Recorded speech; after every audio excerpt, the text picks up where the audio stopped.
Hey y'all, I'm your host, Aaron Smith of the Offshore Marine Service Association. Each Friday, I'll bring you the Offshore Briefing, a quick rundown of the week's notable developments, updates, and news you need to know in the offshore space. Whether you're on deck or at your desk, we're glad you're here.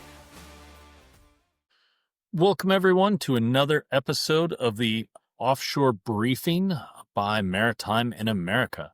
As always, I am your host, Aaron Smith, President and CEO of the Offshore Marine Service Association. And with me, as always, I have Angel Johnson and Ashley Smith. How are you? Hi there. How are y'all doing today? I'm doing well. I'm Good. hanging in. Good. So it's an interesting week, and I have some stories, and I know Angel has stories as well, but I think, Ashley, you said you wanted to go first today, so Yeah, in I that would love extensive to briefing start. session that we do for these. Thank you for allowing me to start. And I will unfortunately not be gracing y'all with some fun facts about cats or dolls or labubus. I'm going to stick to actual important AMSA material, which is the upcoming events we have. We have a lot coming up, and I want to make sure everyone knows about it and everyone is registered. Friday, November 7th, we have the AMSA Open at Latour Golf Club. It is so much fun. Sign up, register. We have our fun hit it and win it contest. You can literally just sit out there, network, have some drinks. It's like the best of the best. Then Tuesday on the November 11th, we have our fall conference. Great lineup. We just added Suman with Shell. He's also the chairman of the MTSDP subcommittee, correct? It's a mouthful. Yes, and that is 11 days away, just FYI to everyone out there. 11 days away. Yes, so that was my other. And then I also wanted to roll out what Angel has going on with the MTSDP committee. Yes, that's the DP conference. I'm sorry, Yeah, the yeah, yeah. DP City conference. Place DP conference, yes. Conference. Yeah, and we sent out, I know we put out a graphic on our socials today about Angel's paper, and I know, Angel, you've been in the office pretty constantly working on that. How goes it? It goes. Speaking of being in the office, one time I was in the office until like midnight. So yeah, this paper has really Ugh. made me put in a lot of work. Well, it's going to be worth it because from what I've seen, it's pretty interesting and amazing. And if I'm saying it's interesting and amazing, then it must be. Yeah, it must be because you think everything is nerdy. It's nerdy. Well, it is nerd. It can be both. Very true. Nerdy things can be interesting. What do I say? Nerd alert. Yes. Well, that is good. And I'm so glad that Suman will be joining us at our conference in November. I think I have a seat on and I'm going to walk all the way down the Marine Technology Society's Dynamic Positioning Committee, subcommittee on guidance and standards. I have a seat on that. And that's the body that creates DP guidance for all aspects of DP, from design and construction of DP systems to how DP systems should be operated. In this body, Suman leads the guidance and standards subcommittee, and he's going to be updating us on what the subcommittee has been working on. They've been working on some very interesting guidance on all of these things where, you see this, and Chuck mentioned this as well, is, the vessel that hit the bridge in Baltimore. What happened was the vessel completely lost power, what we call going black ship. And I know the new guidance that Suman's group has been working on is about these cross connects. And that's where you have one wire or one subsystem of a subsystem that gets power from two different power sources. And that means that if there's a fault on one side, it can be a fault on another side. So think about it this way. Think about if, the plugs for your washer and dryer were connected to the same outlets as a plug for a hair dryer. And, a hair dryer makes you, blow a fuse and trip the circuit, but then your washer and dryer also stops. I was going to say we'd be screwed in this house. Yeah. But then imagine that if the washer and dryer goes out, you hit something that has hydrocarbons flowing through a pipe through the ocean floor, and, a little bit more of a criticality here. And there's hundreds of these, hundreds of outlets and hundreds of different plugs. So it's really an interesting thing. And they've created some really good guidance on stopping all of these cross connects and single points of failures. It's some interesting stuff, some really good stuff. and I'm sure our members will like what Suman has to say. What Cool. else do we have in during the November meeting, Ashley? Well, we have, let's see, Heartland. Again, it's gonna kill me saying that. D8 is where it's at, but we have Admiral Watson coming to speak with everyone. Super excited about that. We also have Anna Stallman with Ascent Communications coming to talk about crisis management, which I think is so important for all companies to understand. And she just every one of her presentations always blows it out. So I'm excited about that one. And then we have a really cool panel going on about mariner education and learning. And we've got Eric DeWicki, we've got Nate Gilman, love him, about to be a member. Now, And member Nate Goodman. 97% an OMSA member, and John Fontenot with Odyssey Marine. And then we have a few other people invited to speak, waiting to confirm them, to kind of talk about like how to make it work for everyone. This is like the biggest thing that we hear about is Yep. it's too hard, it's too time consuming, and we all agree with everyone. So let's all sit and figure out how to make this work. Well, good. Well, I'm excited about that. Yeah. And hopefully, I hope that Admiral Watson can join us, certainly should. But, the government is in a government shutdown right now. What I always hear is, about half of what the government does is affected by one of these shutdowns. But, look, I think listeners of this podcast will know that I regularly find fault in actions taken by the Coast Guard. And usually it's not too hard. They're fairly glaring and pretty obvious. But with that, let me just say it is incredibly stupid. It is a complete failure of all aspects of our government that Coast Guard personnel are serving our country right now and not being paid. That's stupid. And, look. And rarely do I say this. I 100% agree with you. All right. And look, I understand that, in every one of these shutdowns, once the stalemate is broken and Congress passes the bill, the president signs into law to restore funding, that back pay is always issued. I get that. But that doesn't mean that these service members' rent is back paid. Doesn't mean groceries are back paid. Doesn't mean they continue to have bills. Life continues to go on.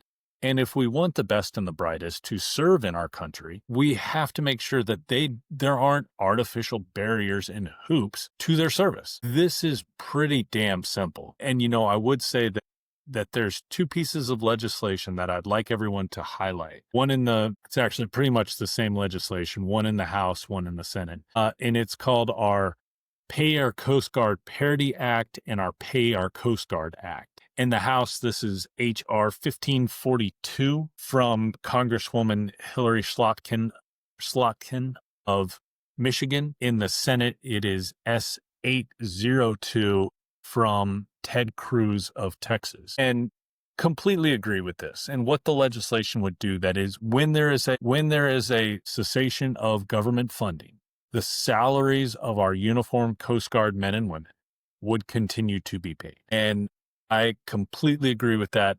That completely makes sense. Before anyone asks, there is separate legislation that would do the same thing for members of the DoD, for members of the armed services. The same thing would apply. Completely agree with that legislation as well.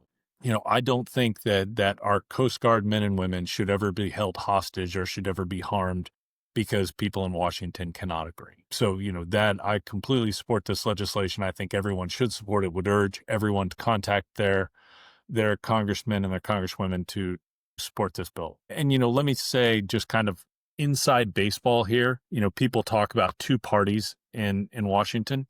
There's really not two parties. There's three. You have Republicans, you have Democrats, and you have appropriators. And, the appropriators, they get to, on a year-by-year basis, decide what's the discretionary funding. Discretionary means not Social Security, not Medicare, not veterans. Those things they're on autopilot.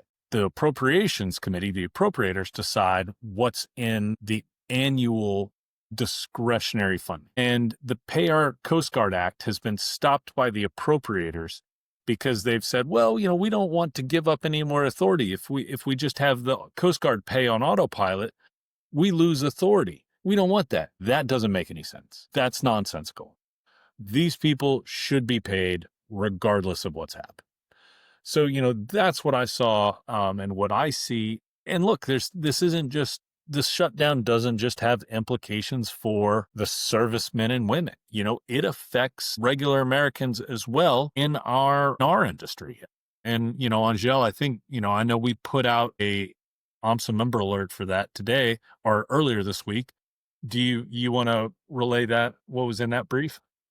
Yes. So one of the ramifications of the shutdown is that the National Maritime Center and all the regional examination centers are closed. And that does affect the mariners because that affects their credentials, their medical certificates, like the renewals, upgrades, and the issuance of those certificates. So that actually puts them in the risk of not being able to work. And I know that you mentioned how the Coast Guards, they may get back pay, but life still goes on. And in the Mariners' case, life still goes on. And if they don't have the license to work, other people are just going to fill those positions of who have those credentials. Yeah, it's a big effect on them. But yes, the National Maritime Center is closed until further notice.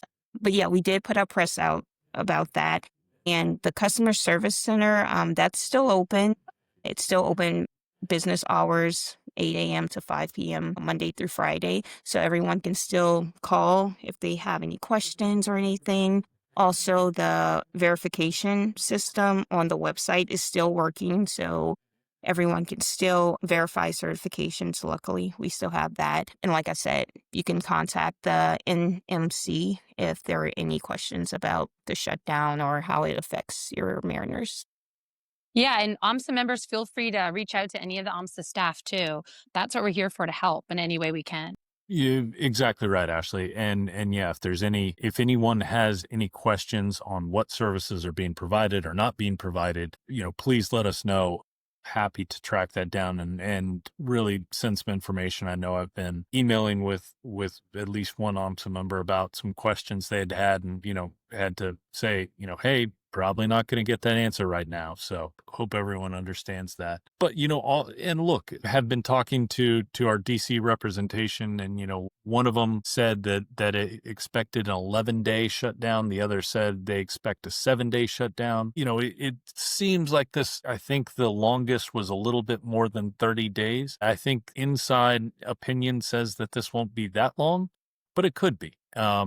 And so we will be continuing to monitor the situation. We'll be continuing to brief AMSA members about what's going on here. So, I think that was what I saw this week. And anyone have anything else?